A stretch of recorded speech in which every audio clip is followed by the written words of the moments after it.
वसुधैव कुटुंबकम दोस्तों।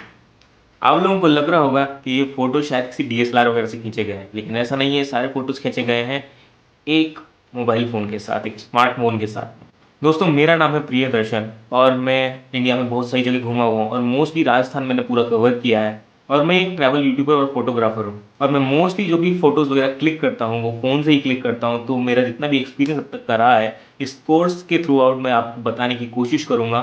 तो आपको ज़्यादा समय नहीं लेते हैं और शुरू करते हैं मोबाइल फ़ोटोग्राफी का ये कोर्स। बहुत ही क्रमबद्ध तरीके से हम इस कोर्स को आगे बढ़ाएंगे। सबसे पहले हम जानेंगे कि मोबाइल फ़ोटोग्राफी हम क्यों कर रहे हैं और उसकी बेसिक टर्मिनोलॉजीज़ क्या क्या है। उसके बाद हम आपकी कैमरे की ऐप को समझेंगे क्योंकि आप उसी से फ़ोटोग्राफी करने वाले हैं।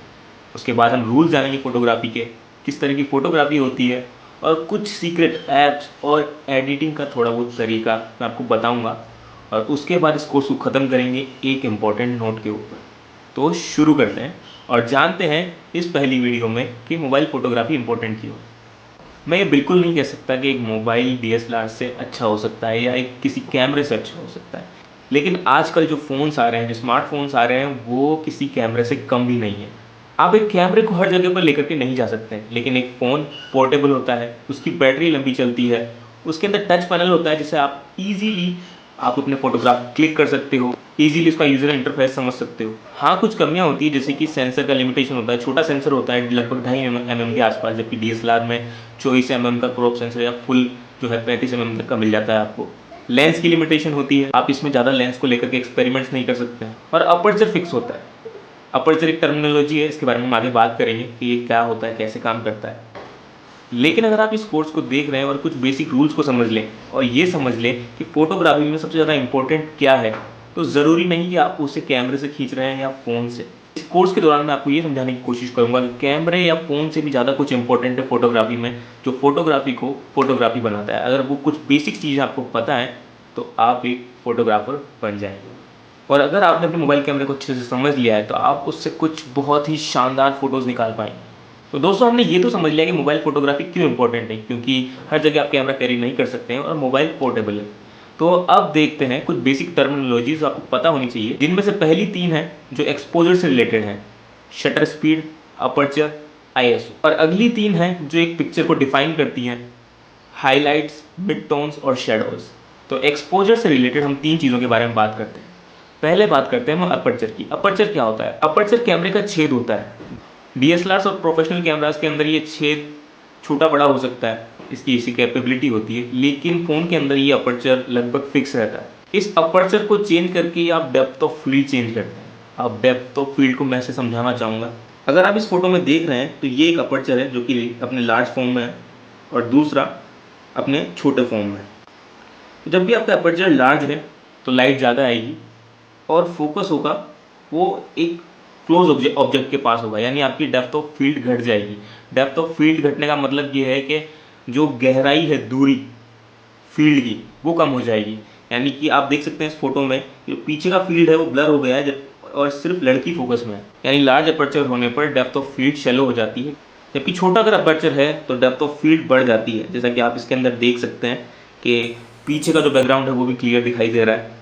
कैमराज में एक चीज़ और साथ में चलती है कि अगर अपर्चर ज़्यादा बड़ा है तो लाइट भी ज़्यादा अंदर आएगी, और अगर अपर्चर छोटा है तो लाइट भी कम अंदर आएगी। तो जब भी आप डेप्थ ऑफ फील्ड चेंज करते हैं तो ये अफेक्ट करता है। इसलिए एक और चीज़ होती है आईएसओ, ताकि आप अगर कम लाइट अंदर आ रही है तो डिजिटली आप लाइट को बढ़ा सकें।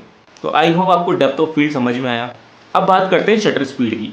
जो प्रोफेशनल कैमरास होते हैं उनमें एक लिटरली एक शटर होता है जो थोड़ी देर के लिए, जितने भी टाइम के लिए आप उसे ओपन करके रखना चाहते हैं उतने टाइम के लिए ओपन होता है, लाइट अंदर आती है और फोटो क्लिक होता है। फॉर एग्जाम्पल, आप 1 सेकंड के 1000वें भाग के लिए शटर ओपन रखना चाहते हैं तो शटर ओपन होगा, लाइट अंदर आएगी, शटर बंद हो जाएगा।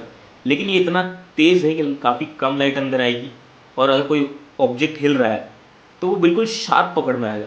आप इमेजिन कीजिए कि शटर 1 सेकंड के लिए खुलता है और उस बीच में कोई ऑब्जेक्ट यहाँ से यहाँ पहुँच जाता है, तो यहाँ से यहाँ तक की सारी लाइट सेंसर तक गिरेगी और वो ऑब्जेक्ट मोशन करता हुआ दिखाई देगा। तो शटर स्पीड इस चीज़ को अफेक्ट करती है कि आपका फ़ोटो मोशन ब्लर में रहेगा या नहीं। आपको कुछ एग्जांपल दिखाता हूँ मैं यहाँ पे कि ये फ़ोटोज़ कैसे क्लिक हुई हैं। और अगर आप इस चार्ट में भी देखेंगे तो आप देख सकते हैं किस तरह जब शटर स्पीड बहुत कम है तो फ़ोटो कितना क्लियर आ रहा है, और जब शटर स्पीड ज़्यादा है तो तेज़ भागता हुआ आदमी मोशन ब्लर में हो गया। और एक चीज़ और ध्यान देने वाली, अगर शटर बहुत देर तक खुला हुआ है इसका मतलब लाइट बहुत ज़्यादा अंदर आएगी, तो आपको ISO का यूज़ करना है, लाइट को कम करना है डिजिटली, ताकि आप प्रॉपर देख सको सामने फ़ोटो में क्या है। बात करते हैं ISO की, सेंसर की जो सेंसिटिविटी होती है उसको लेकर के। ये डिजिटली लाइट को एनहांस करने या कम करने के काम में आता है। अगर आप लाइट को डिजिटली एनहांस करते हैं तो उसमें ग्रेन्स आते हैं, उसमें नॉइस आने लगता है, तो कोशिश करें कि आपको इसकी ज़रूरत ना पड़े। आपको बिल्कुल चिंता करने की ज़रूरत नहीं है, हम धीरे धीरे एक एक चीज़ को प्रैक्टिस करके समझेंगे। पर अगर मोबाइल कैमरे की बात करें तो आपको अपर्चर को लेकर दिक्कत में आने की बिल्कुल ज़रूरत नहीं है, क्योंकि अपर्चर फिक्स रहता है। मोबाइल के अंदर एक प्रो मोड होता है और आप आसानी से उसके अंदर डेप्थ ऑफ फील्ड को चेंज कर सकते हो कि आप फोकस कहाँ रखना चाहते हो, क्लोज ऑब्जेक्ट पे या दूर वाले ऑब्जेक्ट पे। उससे आपको, अगर आप क्लोज रखोगे तो आपको पीछे बैकग्राउंड ब्लर मिल जाएगा। तो हमने ये एक्सपोजर चार्ट क्यों समझा, क्योंकि जब भी हम अपर्चर, शटर स्पीड या ISO को चेंज करते हैं तो उससे एक्सपोजर कंट्रोल होता है। फॉर एग्जाम्पल, अगर हमें छोटा अपर्चर चाहिए तो हमें किसी और तरीके से उसके अंदर लाइट बढ़ानी होगी, तो उसकी शटर स्पीड को हम कम कर दें ताकि छोटे क्षेत्र में भी बहुत देर तक लाइट अंदर आए, या फिर उसकी ISO को बढ़ा दें। तो इस तरह हम इस ट्राइंगल का यूज़ करते हैं। आगे हम एक फ़ोटो की 3 टर्मिनोलॉजीज़ को और समझेंगे, और वो है हाईलाइट, मिड टोन्स और शेडोज़। आप ये फ़ोटो देख पा रहे हैं, इसमें एक हिस्सा ब्राइट है और कुछ हिस्सा डार्क है।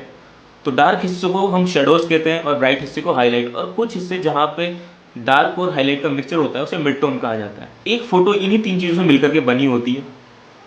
आगे जब हम कलर ग्रेडिंग सीखेंगे तो हम समझेंगे इसका क्या इंपॉर्टेंस है, क्योंकि मान लीजिए आप एक फोटो के अंदर कलर्स को कंट्रोल करना चाहते हैं, तो आप इन 3 पैरामीटर्स की मदद से ही उस फोटो में कलर को कंट्रोल कर पाएंगे। फॉर एग्जांपल, अगर आप चाहते हैं कि हाईलाइट का एरिया ऑरेंज हो तो आप डायरेक्टली उस एरिया को ऑरेंज कर सकते हैं। शेडोज का एरिया आप चाहते हो कि ब्लू हो तो आप उसे ब्लू कर सकते हैं। अभी वीडियो खत्म हो रही है तो मैं आपको 2 बोनस टिप्स देना चाहूँगा।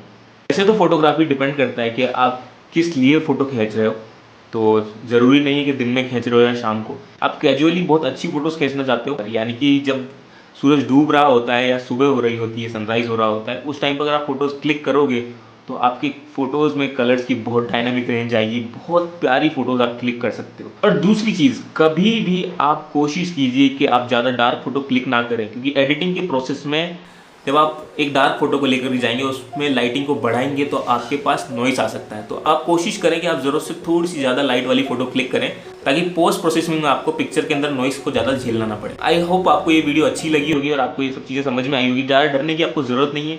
नेक्स्ट वीडियो में हम कैमरा ऐप के बारे में समझेंगे, उसी बीच में हम ये सारी टर्मिनोलॉजीज चेक करेंगे कि ये कैसे काम करती है। तो तब तक के लिए इंटरनेट पर और भी फोटोज को देखिए और इन टर्मिनोलॉजीज को समझने की कोशिश कीजिए। मेरा नाम है प्रियदर्शन और इस वीडियो को देखने के लिए धन्यवाद।